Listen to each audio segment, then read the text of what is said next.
Bright India public school, an English medium को educational senior secondary school, जहां पढ़ाई के साथ साथ होता है आपके बच्चे का overall development. Bright India public school near GC2, Poysagar road, Ajmer. Admissions open.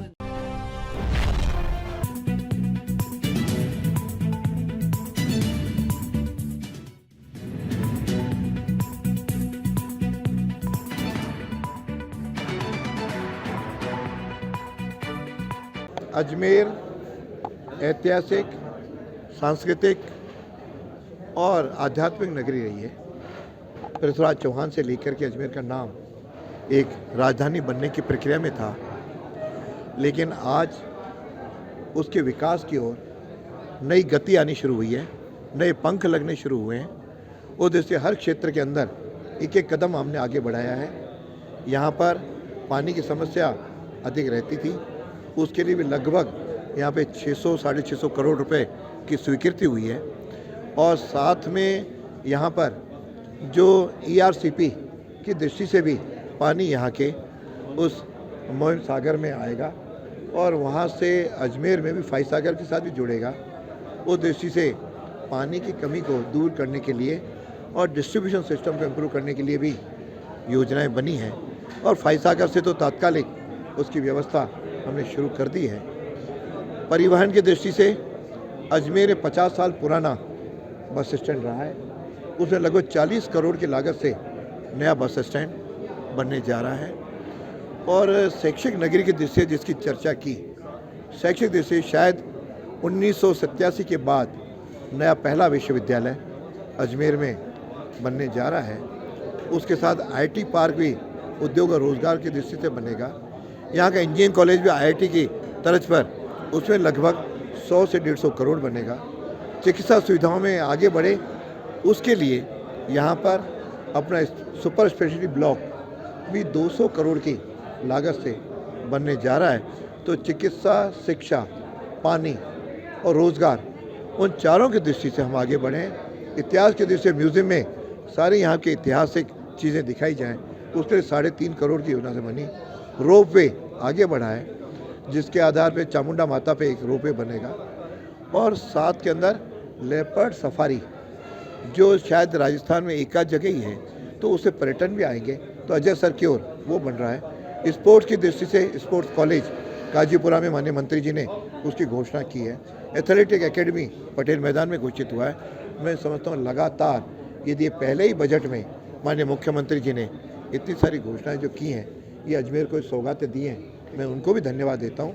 और लगातार आप लोगों ने जो मुझे अपना आशीर्वाद यहाँ की जनता ने दिया और ये नया दायित्व संगठन ने और विधायकों ने दिया, मैं सोचता इसको मैं अपनी चुनौती के रूप में लेकर के अजमेर के विकास को समर्पित कर रहा हूँ।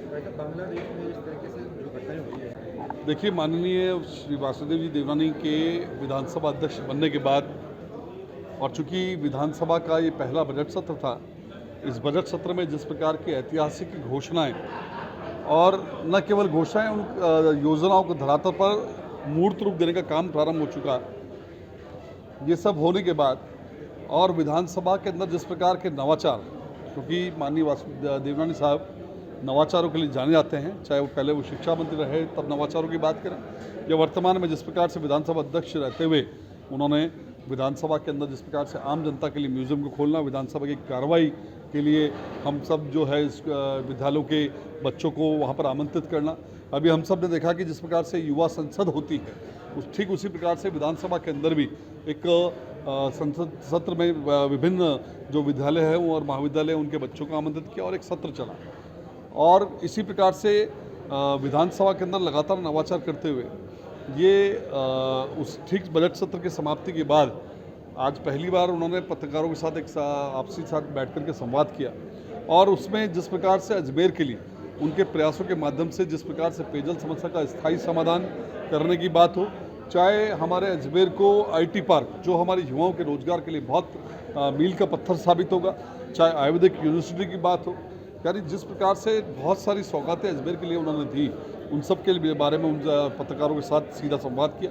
और चूँकि पत्रकार लोकतंत्र का चौथा स्तंभ होता है और बहुत जनता के साथ उनका सीधा जुड़ाव होता है, क्षेत्र की समस्याओं के बारे में उनसे ज़्यादा बेहतर कोई नहीं समझ सकता। इसलिए उन पत्रकारों से भी जो है इस अजमेर शहर के डेवलपमेंट के लिए जो सुझाव आमंत्रित किए और बहुत अच्छे काफ़ी बेहतरीन सुझाव पत्रकारों ने दिए और निश्चित रूप से उन्होंने अपने वर्तमान में जो उन्होंने कार्य इस बजट के अंदर करवाए उसके साथ साथ उनका जो भावी विज़न है, जो उनका भावी डॉक्यूमेंट्स है, उसका भी एक प्रस्ताव आप सबके सामने समक्ष रखा और एक अच्छा संवाद साबित हुआ।